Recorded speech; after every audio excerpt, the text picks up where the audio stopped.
that word anymore. He encouraged me to do it again. Okay? So those of you who haven't heard it before, it's called the Haggis of Private McPhee. And it's a poem that was written in the spirit of Burns during the First World War. Now the poem tells a story about these two Highlanders, Private Jock McPhee and Private Geordie McPhun. Now they were both out fighting in the trenches in the Western Front. Now the story unfolds around these two characters, and especially Private McPhee. His mother had sent him out a haggis so that he could celebrate the birthday of Burns. So, without further ado, if you'd all like to pull up a sandbag and sit down a wee, and I'll tell you about the haggis of Private McPhee. Have you heard what my old mother has posted to me? Oh, it fair makes my hamesick, says Private McPhee.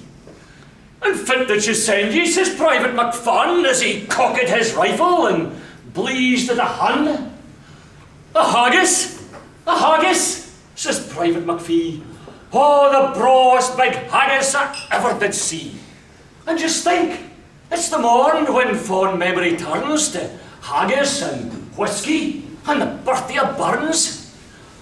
We might find a drum, and we'll call the rest of the lads, and we'll hae a Burns night with the best. Be ready at sundown, snapped Sergeant McCall. I want you 12 men for the listening patrol. Well, Private McPhee looks at Private McPhun. I am thinking, my lad, we're confoundedly done. And Private McPhun looks at Private McPhee. I am thinking, old chap, it's off with your spree. Then, up popped a crony, wee Willie McNair. Ah, you just leave your braw haggis for me to prepare. And as for the drum, well, if I can't come round, I might find a drappy to just had it doon. So run, lads, and think, although the night it be black, with the haggis that's waiting you when you get back. My, but it was waesome in naebody's land, and the deed that they were rotten on every hand, and the rockets like corpse candles haunted the sky, and the winds of destruction went shuddering by. But Curry Doon and a Jack Johnston hole, little fash to the 12 lads on the listening patrol, for sweeter than honey and bricht as a gem was the thought of the haggis that waited for them. But alas, in our moments of sunniest cheer, calamity is often most cruelly near. And as the twa talk to them, pudding divine, the enemy will owe them what how can I mind? And as the twa cracked on a feast would hae, the fuse, it was burning and burning away. Sudden, a roar like the thunder of doom, a hell heap of flame. Then the wheesht o' a tomb. Hey, Jock! Are you hurted? Shouts Private McPhun. Aye, Geordie, they've got me. I'm fearing I'm done. It's my leg, I'm just thinking it's off at the knee. Ah, you best gang and leave me, says Private McPhee. Ah, leave you, Hawanna, says Private McPhun. And leave you a canna, for though I'm a run, it's no far I would gang, it's no muckle at sea, for I'm blinded, and that's what's the matter with me. Private McPhee sadly shacked his head. If we bide here for long, we'll be biding for deed.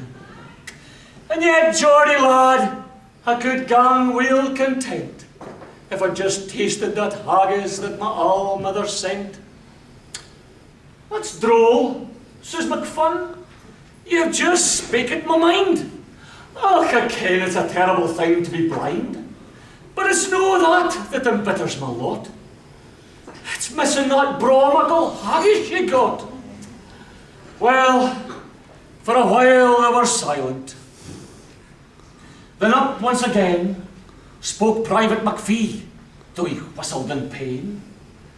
And fools you were missing. Between you and me, we've legs for to run and we've een for to see. Quick, lend me your shanks, and I'll lend you my sicht, and we'll baith you a kite through a haggis the night. Oh, the sky it was dour-like, and dreeping a wee.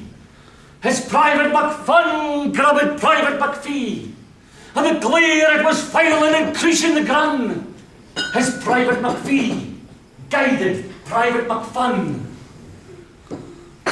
We'll bide clear of the corpses, there may be no deed. Hand on, there's a great muckle crater ahead. Look out, there's a sample behind a cowp.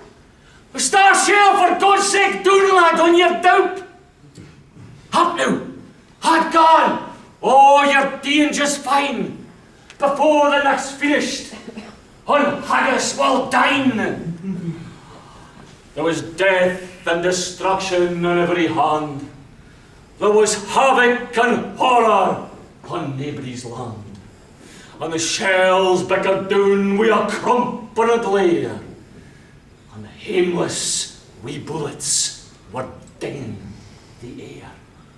Yet, on they went staggering and courieing down as the stuttering clack of a machine gun crept round. And the legs of McFun were sturdy and stout. McPhee on his back kept a bonny lookout. On, my brave lad, we're nae far from our goal.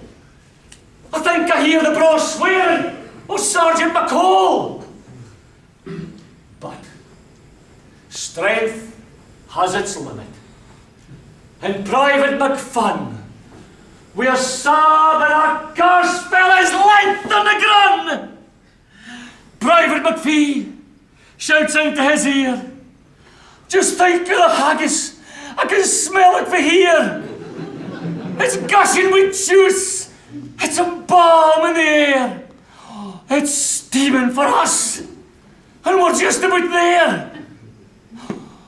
Private McFun replies, damn it, old chap, for the sake of your haggis, I'll gang till I drop.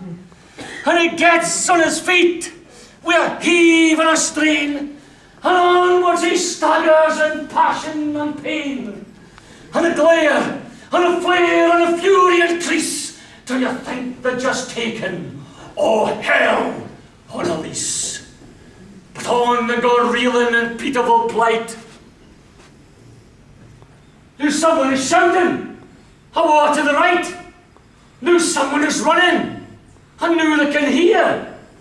A sound like a prayer, a sound like a cheer, and swift through the flash and the crash and the din, the lads of the Hielands are bringing them in.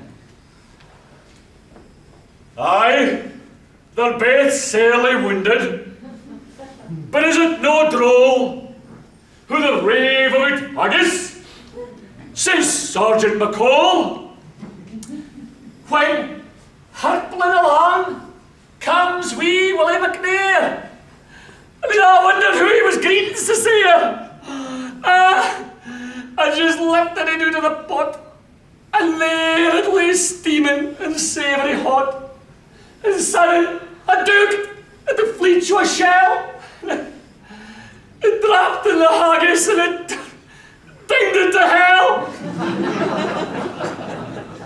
Well, how the lads were all taken aback. When sudden, the order was passed to attack.